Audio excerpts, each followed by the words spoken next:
l'école du jeu, en partenariat avec la boutique L'Imaginaire. Au-delà de vos attentes.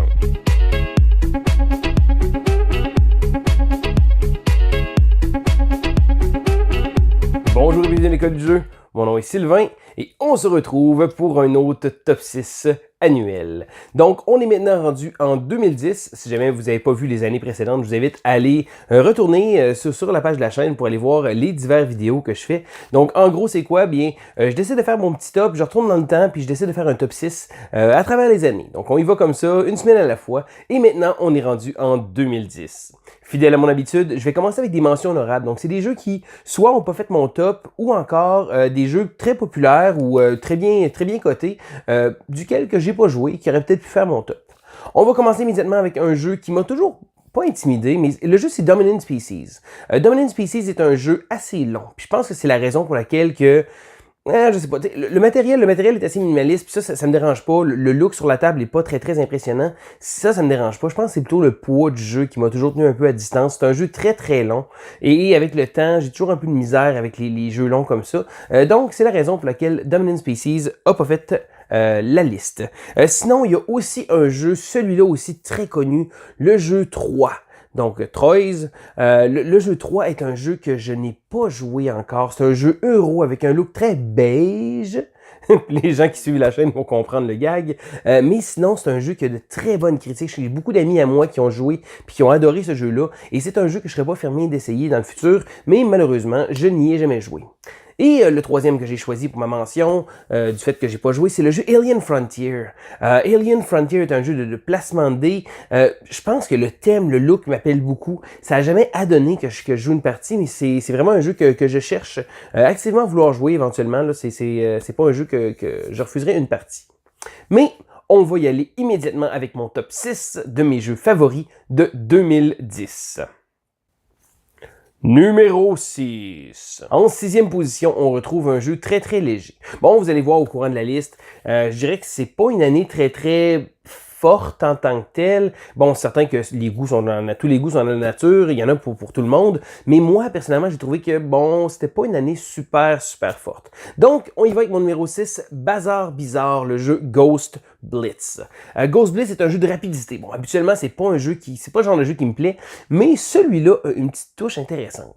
Le jeu est très simple. On a des beaux gros objets en bois au milieu de la table. On va tourner une carte et il va falloir trouver sur la carte soit l'objet qui correspond. Donc ici, l'objet a la bonne couleur et le bon objet. À ce moment-là, on va devoir prendre sur la table rapidement, par exemple, le livre. Bon, on se dépêche pour prendre le livre.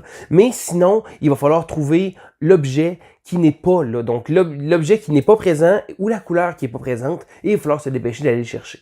Un petit jeu de rapidité très sympathique. Ça se joue avec un grand éventail de gens. Ça peut jouer avec les jeunes et les moins jeunes. Un petit jeu de party quand même. Le jeu Bazar Bizarre. Numéro 5. En 5e place, on retrouve un jeu, je dirais, le jeu des looks de jeu pour enfants, c'est le jeu Battleship. Donc, premièrement, thumbs up au petit jeu de mots, je trouve ça sympathique. Battleship, c'est quoi? En vérité, c'est un jeu de couillonnage.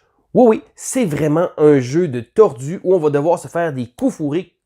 Ça se trouve être ça, en gros, le jeu. Bon, ce qu'on va faire, c'est qu'on va avoir des piles de moutons. Donc, premièrement, le matériel de ce jeu-là est absolument génial. Des jetons, des tokens très épais, donc des beaux gros jetons de plastique qui se prennent bien. Donc, ce qu'on va faire, c'est qu'il va y avoir une map. Il va y avoir une petite carte de jeu faite. On va devoir étendre le plus de jetons possible. Ce qu'on va faire, c'est qu'à notre tour, on va prendre une pile et on va l'envoyer le plus loin possible sur la ligne. On peut choisir combien de jetons on va prendre et ça va être très important parce que plus ça va aller, plus on va se déplacer, mais on va se faire bloquer par les autres joueurs. Donc, on ne peut jamais passer par-dessus personne. Le but, ça va être d'essayer de recouvrir les cases et également de bloquer les autres joueurs parce qu'on se le cachera pas. On fait simplement se bloquer tout le long de la partie. J'ai trouvé que Battleship le faisait mieux que Hey That's My Fish, le jeu des pingouins. Un autre petit jeu sympathique qui se trouve être dans la même veine, mais je pense que Battleship pour moi le faisait bien et c'est pour ça qu'il prend mon numéro 5. Numéro 4. En 4e position, on retrouve un jeu que JP a été un des premiers jeux qui a fait sur la chaîne. C'est un jeu qui l'a même amené vers le jeu de société moderne. C'est le jeu Fresco. Donc, Fresco, je dirais que c'est un jeu de placement d'ouvriers qui fait quelques petites choses très intéressantes. Placer des ouvriers, oui. On va devoir aussi collecter des ressources, en fait de la peinture, pour pouvoir compléter une fresque. le jeu fait un paquet de petites choses très intéressantes. Je dirais que malheureusement, avec le temps, bon, c'est certain que le jeu a presque 10 ans. Je pense que maintenant, il se fait mieux. Bon, il est sorti plein de choses. D'ailleurs, Fresco, la Big Box, est sorti aussi avec un paquet de petits modules. Je dirais que les petits modules servaient, bon, comme beaucoup de jeux de Queen's Game, arriver à aller chercher des modules pour essayer de donner un petit peu de pep au jeu. Donc, on mettra jamais tout ensemble, ou presque, mais en rajoutant des petits modules par-ci par-là, ça aide à donner un petit coup au jeu, un petit plus, je dirais. Personnellement, avec le temps, comme je disais, Fresco a fini par quitter ma collection, mais je dirais pas non à une partie, ça reste un bon jeu, c'est un jeu qui a fait ses preuves, ça reste quand même un classique moderne en tant que tel. La présentation est très belle, le thème est très bien respecté aussi. Je trouve ça très bien, au lieu de collecter du bois puis de la roche pour faire des choses comme ça, là c'est de la peinture puis on fait des mélanges de couleurs, donc en même temps ça aide un petit peu pour la palette de couleurs. J'ai trouvé ça très sympathique, un très bon jeu et c'est pour ça qu'il se retrouve sur ma liste, c'est le jeu Fresco. Numéro 3.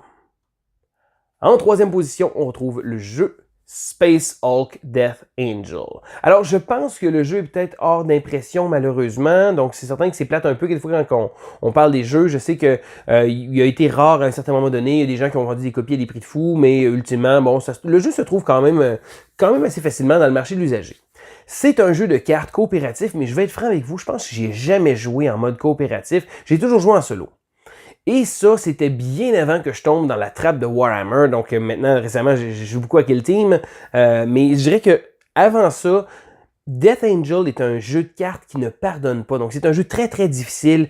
Et le jeu vient avec un dé. Donc un petit dé rouge qui a été forgé dans les abysses profondes du mal. Parce que ce petit dé-là nous aime pas tout le long de la partie. Chaque fois qu'on va rouler ce dé-là, on va souvent subir une conséquence, que ce soit un monstre qui va nous attaquer, qui va nous tuer. C'est un jeu qui ne pardonne pas, mais qui est très amusant. Donc, ça reste que le challenge est présent. Puis pour ma part, un jeu coopératif ou un jeu solo, c'est pas un genre de jeu que je veux gagner à tout prix. Je veux avoir de la misère, je veux avoir de la difficulté parce que sinon, j'ai pas envie d'y revenir. J'ai pas envie de me dire, OK, je me réessaye pour un autre coup. Puis Death Angel, j'ai perdu partie après partie. À un moment donné, on raffine, on peaufine un peu notre stratégie, notre façon de faire. Il y a quand même une partie de hasard avec ce dé maléfique-là. Mais sinon, en gros, j'ai trouvé que Death Angel est un jeu qui offrait un bon challenge, mais qui pouvait nous donner des bonnes stratégies. On pouvait essayer de réussir à élaborer le tout, mais c'est certain qu'il y a toujours une petite phase de hasard qui vient avec ça pour pimenter le jeu. Mais ça reste un jeu que j'apprécie beaucoup et c'est pour ça qu'il fait ma liste. Numéro 2. En deuxième position, le jeu que je vais vous parler est un jeu qui, c'est bizarre un peu de le mettre aussi haut dans mon top pour un jeu que j'ai plus vraiment envie de jouer.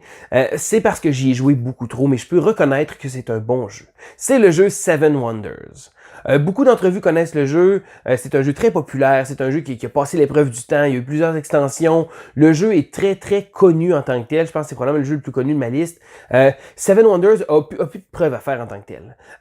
Pour ma part, j'y ai tellement joué, mais ça, quand j'y y jouais, on jouait intensivement. D'ailleurs, je vous en ai parlé dans une de mes vidéos. Je vous ai parlé de ma vidéo de mes ex, que je parlais des jeux que j'ai plus dans ma collection. Seven Wonders en fait partie, mais c'est parce que j'ai vraiment, vraiment trop joué. Je pense que n'importe qui jouerait autant à un jeu, on finirait par cette année. J'ai joué plus de 90 parties, puis ça dans un court laps de temps.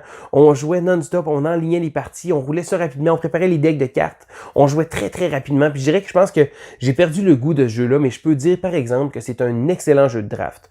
Maintenant, bon, pour ma part, il y a beaucoup de jeux que je trouve plus intéressants qui utilisent ce mécanisme-là, mais je dirais que c'est le premier jeu qui a à grande échelle comme ça, pas nécessairement le premier jeu, mais c'est un des premiers jeux à grande échelle comme ça qui a utilisé le draft et qui a fait connaître ce mécanisme-là. Puis depuis ce temps-là, on le retrouve dans beaucoup d'autres jeux. Puis je pense que pour ça, Seven Wonders mérite un beau thumbs up puis une place dans mon palmarès. Numéro 1.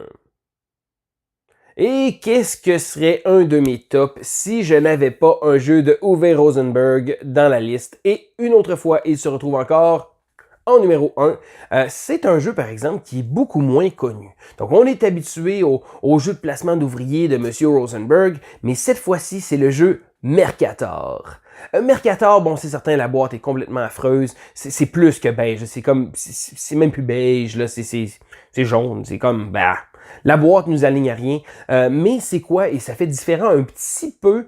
C'est un jeu de pick-up and deliver. Donc, ce qu'on va faire, c'est qu'on va devoir livrer certaines marchandises, mais on va également convertir des ressources. On a un beau tableau de ressources différentes, des cubes de couleurs qui vont servir d'office. Il va falloir remplir des contrats, se déplacer en tant que tel. Et j'ai trouvé que le jeu, malgré le fait qu'il n'y a pas eu beaucoup de publicité, le jeu n'a pas été très populaire. Le jeu a eu même beaucoup de critiques négatives à son égard.